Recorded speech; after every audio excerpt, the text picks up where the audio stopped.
എസ്.എം. കൃഷ്ണ അന്തരിച്ചു. മുൻ കർണാടക മുഖ്യമന്ത്രിയാണ്. എസ്.എം. കൃഷ്ണ അന്തരിച്ചു എന്ന വാർത്ത ഇപ്പോൾ വരുന്നത്. 92 വയസ്സായിരുന്നു. വാർദ്ധക്യ സഹജമായ അസുഖങ്ങളെ തുടർന്ന് ഇന്ന് പുലർച്ചെ 3 മണിയോടെയായിരുന്നു അദ്ദേഹത്തിന്റെ അന്ത്യം. കേന്ദ്ര വിദേശകാര്യമന്ത്രി, ഗവർണർ എന്നീ പദവികളും വഹിച്ചിട്ടുണ്ട്. ഇന്ദിരാഗാന്ധി, രാജീവ് ഗാന്ധി, മൻമോഹൻ സിംഗ് എന്നിവരുടെ മന്ത്രിസഭയിൽ അംഗമായിരുന്നു. ബംഗളൂരുവിനെ IT നഗരമാക്കുന്നതിൽ വലിയ പങ്ക് വഹിച്ച വ്യക്തി കൂടിയായിരുന്നു അദ്ദേഹം. മാത്രമല്ല, കോൺഗ്രസ് കേന്ദ്ര നേതൃത്വവുമായുള്ള ഭിന്നതയെ തുടർന്ന് 2017 കോൺഗ്രസിൽ നിന്ന് രാജിവെച്ച് BJPയിൽ ചേർന്ന നേതാവ് കൂടിയാണ് ഇപ്പോൾ വിടവാങ്ങിയിരിക്കുന്നത്. അരുൺ പൂപ്പറമ്പ ബംഗളൂരുവിൽ നിന്ന് ചേരുന്നുണ്ട് കൂടുതൽ വിവരങ്ങളുമായി. അരുൺ, അപ്പോൾ ഈ രീതിയിൽ കഴിഞ്ഞ കുറേ നാളുകളായി അദ്ദേഹം വിശ്രമ ജീവിതത്തിലാണെന്ന് അറിയാം. എസ്.എം. കൃഷ്ണ 92 വയസ്സ് ഉണ്ടായിരുന്നു അദ്ദേഹത്തിന്. ഇപ്പോൾ അദ്ദേഹത്തിന് അന്ത്യം സംഭവിച്ചു എന്ന വാർത്തയാണ് വരുന്നത്. വിവരങ്ങൾ എന്താണ്? പ്രജിൻ ഇപ്പോൾ സൂചിപ്പിച്ച പോലെ തന്നെ വാർദ്ധക്യ സഹജമായ അസുഖങ്ങളെ തുടർന്ന് ഏറെക്കാലമായി അദ്ദേഹം ചികിത്സയിലായിരുന്നു. ഇന്ന് പുലർച്ചെ 3 മണിയോടെയാണ് അദ്ദേഹത്തിന്റെ അന്ത്യം ബംഗളൂരുവിലെ വസതിയിൽ വെച്ച് സംഭവിച്ചത്. ഏറെക്കാലത്തെ രാഷ്ട്രീയ പാരമ്പര്യമുള്ള, പതിറ്റാണ്ടുകളുടെ രാഷ്ട്രീയ പാരമ്പര്യമുള്ള ഇപ്പോൾ വിടവാങ്ങിയിട്ടുള്ളത്.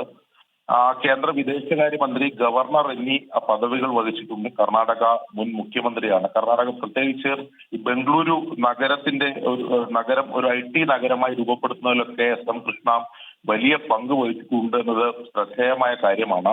2017 ഈ കേന്ദ്ര നേതൃത്വവുമായ ചില ഭിന്നതകളെ തുടർന്ന് അദ്ദേഹം കോൺഗ്രസിൽ നിന്ന് രാജിവെച്ച് BJPയിൽ ചേർന്നത്. അതിനുശേഷം 2022 ശേഷം അദ്ദേഹം വിശ്രമത്തിലായിരുന്നു. അതായത് ഈ വാർദ്ധക്യ സഹജമായ അസുഖങ്ങളെ തുടർന്ന് അദ്ദേഹം വിശ്രമത്തിലായിരുന്നു. 2009 മുതൽ 2012 വരെ UPA സർക്കാരിൽ വിദേശകാര്യ മന്ത്രിയായിരുന്നു. 1999 മുതൽ 2004 വരെയാണ് അദ്ദേഹം കർണാടക മുഖ്യമന്ത്രിയായി പ്രവർത്തിച്ചത്. 1962, അതായത് 50 കാലഘട്ടങ്ങളിൽ തന്നെ സജീവ രാഷ്ട്രീയ പ്രവർത്തനത്തിൽ ഏർപ്പെട്ട ആളാണ് എസ്.എം. കൃഷ്ണ. 1962 പ്രജാ സോഷ്യലിസ്റ്റ് പാർട്ടിയിലൂടെ ആണ് അദ്ദേഹത്തിന്റെ ഒരു ഔദ്യോഗികമായ രാഷ്ട്രീയ പ്രവേശനം ഉണ്ടായത്. അങ്ങനെ ദീർഘകാലത്ത് പതിറ്റാണ്ടുകളുടെ രാഷ്ട്രീയ പാരമ്പര്യമുള്ള ഒരാളാണ് ഇപ്പോൾ വിടവാങ്ങിയിട്ടുള്ളത്. എന്തായാലും അദ്ദേഹത്തിന്റെ ഈ സംസ്കാര ചടങ്ങുകളുമായി ബന്ധപ്പെട്ട വിവരങ്ങൾ ലഭിക്കുന്നതേ ഉള്ളൂ. പുലർച്ചെ 3 മണിയോടെ ബംഗളൂരുവിലെ വസതിയിൽ വെച്ചാണ് അന്ത്യം സംഭവിച്ചത്. ഏറെക്കാലമായി അദ്ദേഹം ഈ സജീവ രാഷ്ട്രീയത്തിൽ നിന്നും വിട്ട് അദ്ദേഹം വാർദ്ധക്യ സഹജമായ അസുഖങ്ങളെ തുടർന്ന് വിശ്രമത്തിലായിരുന്നു. എന്തായാലും വലിയ ഒരു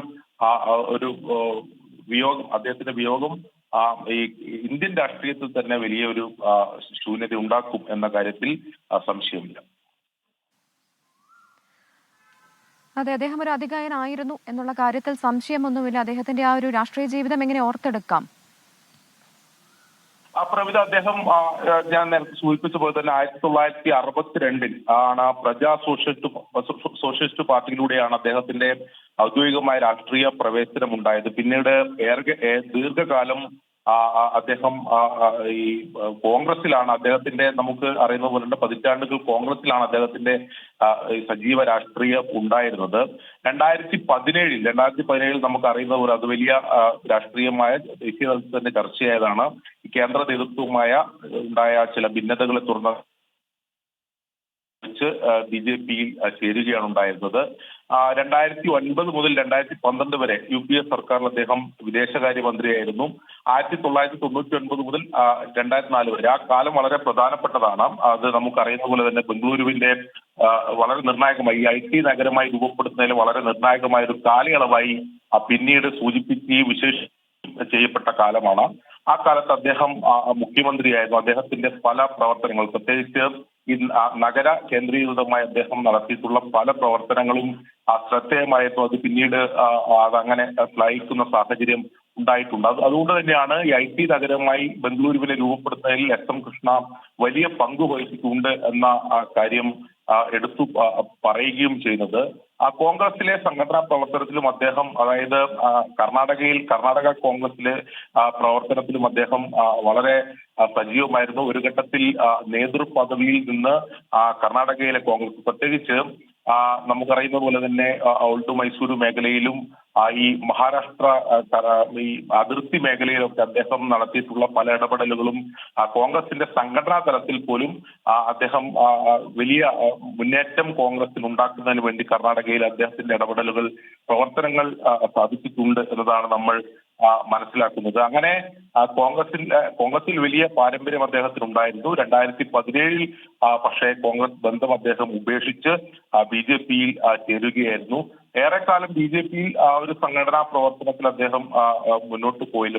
അതിനുശേഷം അദ്ദേഹത്തിന് പലതരത്തിലുള്ള അസുഖങ്ങൾ ഉണ്ടായിരുന്നു. പിന്നീട് പൂർണ്ണമായും വാർദ്ധക്യ സഹജ അസുഖങ്ങൾ തുടർന്ന് അദ്ദേഹം ഇത്തരത്തിൽ വിശ്രമത്തിലേക്ക് പോവുകയാണ് ഉണ്ടായത്. അങ്ങനെ ഞാൻ നേരത്തെ സൂചിപ്പിച്ച പോലെ ഏറെക്കാലത്തെ പതിറ്റാണ്ടുകളുടെ രാഷ്ട്രീയ പാരമ്പര്യമുള്ള ഒരു നേതാവിനെയാണ് ഇപ്പോൾ നഷ്ടമായിരിക്കുന്നത്. സംസ്കാര ചടങ്ങുകളൊക്കെ പിന്നീടായിരിക്കും തീരുമാനിക്കുക എവിടെയാണ് എന്തൊക്കെയുള്ള കാര്യങ്ങൾ. എന്തായാലും 3 വ്യത്യസ്ത പ്രധാനമന്ത്രിമാരുടെ മന്ത്രിസഭയിൽ അംഗമായിരുന്നതും ഇന്ദിരാഗാന്ധി, രാജീവ് ഗാന്ധി, അതോടൊപ്പം തന്നെ മൻമോഹൻ സിംഗ്, ഈ 3 പ്രധാനമന്ത്രിമാരുടെയും മന്ത്രിസഭയിൽ അംഗമായിരുന്ന ഒരു ഏറെ രാഷ്ട്രീയ പാരമ്പര്യമുള്ള ഒരു നേതാവിനെയാണ് നഷ്ടമായിരിക്കുന്നത്. കോൺഗ്രസ് വിട്ട് BJP-യിൽ എത്തിയ നേതാവ് കൂടിയാണ്. അപ്പോൾ ഇന്നിപ്പോൾ അദ്ദേഹത്തിന്റെ സംസ്കാരവുമായി ബന്ധപ്പെട്ട് കൂടുതൽ നേതാക്കളൊക്കെ ബംഗളൂരുവിലേക്ക് എത്താനുള്ള സാധ്യത തീർച്ചയായിട്ടും അതുണ്ടാവും.